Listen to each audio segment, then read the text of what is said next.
case. And now I want to come to our own domestic issues, and I want to talk to you about the issue that I'm sure, especially you, Knesset Member Hotovely, will feel very passionately about, and that is the Prime Minister standing up in the Knesset and saying we're ready to extend the freeze if the Palestinians recognize Israel as a Jewish state.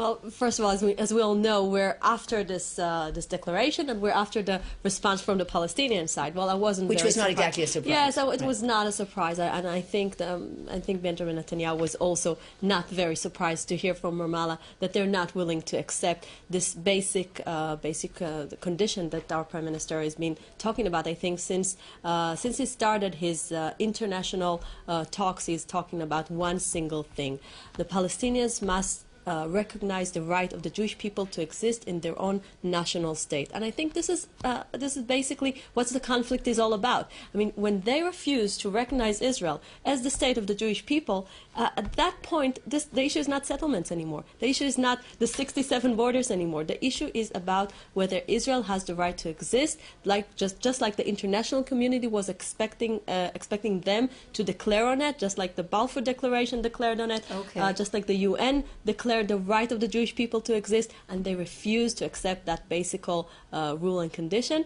And I think it says everything about the conflict. Okay, what does it say to you, Knesset Member Wilf, about the Prime Minister? Do you think it was a serious offer?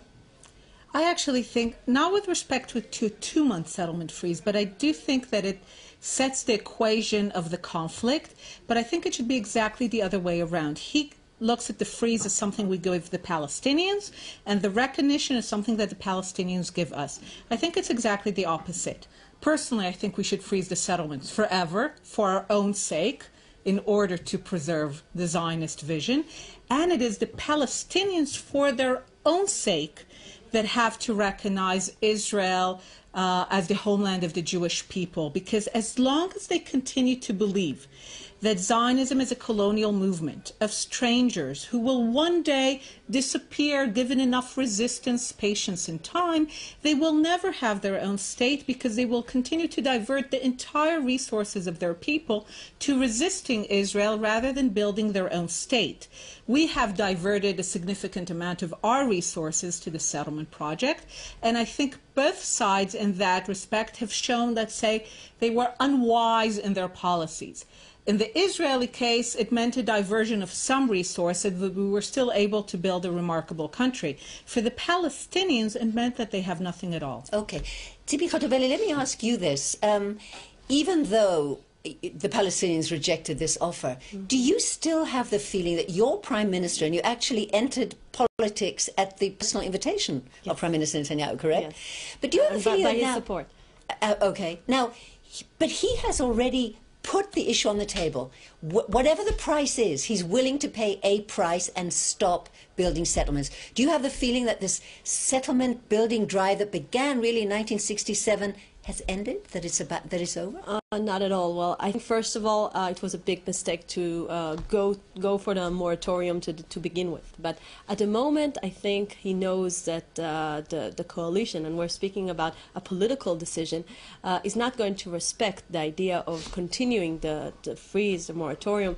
I think he knows that his liability is now on the table, and he wants to look as a liable person. When he promised a certain thing, he said it's going to be only once that he's going to freeze the settlements, and I think that this is But he's just said that it's not, that he's ready to do it again. Well, I'm saying again, I think it was more of a tactic move to show to the world that the Palestinians are the people to be blamed. And so you're one of those people. As opposed to my friend, I don't think both sides have the same responsibility when it comes to not getting a peace agreement signed. I think it's very clear that time after time the Palestinians, I mean, let's look back at the last 10 months. 10 months the Palestinians had all the chances and the opportunities to go back and to, just to sit and negotiate with us. They weren't even willing to do it. They are basically forced to sit with us on the same table in order to negotiate. When it comes to people that don't have any kind of personal interest to sit with us and to negotiate and to speak about about getting into any kind of agreement, I don't think the settlements or the issue of freezing is the one that is supposed to be the break or take for this whole issue between us and the Palestinians. Okay. I think it's much deeper than that. All right, and Dr. Wilf, do you agree with Tzipi Hotovely, who really believes that Netanyahu, I think what you're saying is he hasn't really changed at all. He's just trying to show up the Palestinians Exactly. for who they really are. Taking off the mask. I'm not sure. It's viewed by many either as a tactic to foil the peace process or as a mark of lack of self-confidence that we're asking the other side to recognize us. Why do we need them to do so? I actually think he's basically positing the basic equation of the conflict, which says in order for there to be partition, to be a state for the Jews and a state for the Palestinians, settlements have to be frozen because ultimately the Palestinians have to have a state somewhere. Okay. And the Palestinians have to recognize that the other state, which is not theirs, belongs to the Jewish people. Well, it's very interesting that you say that because that connects to the next subject on our agenda. And in fact, I want to move on now to this week's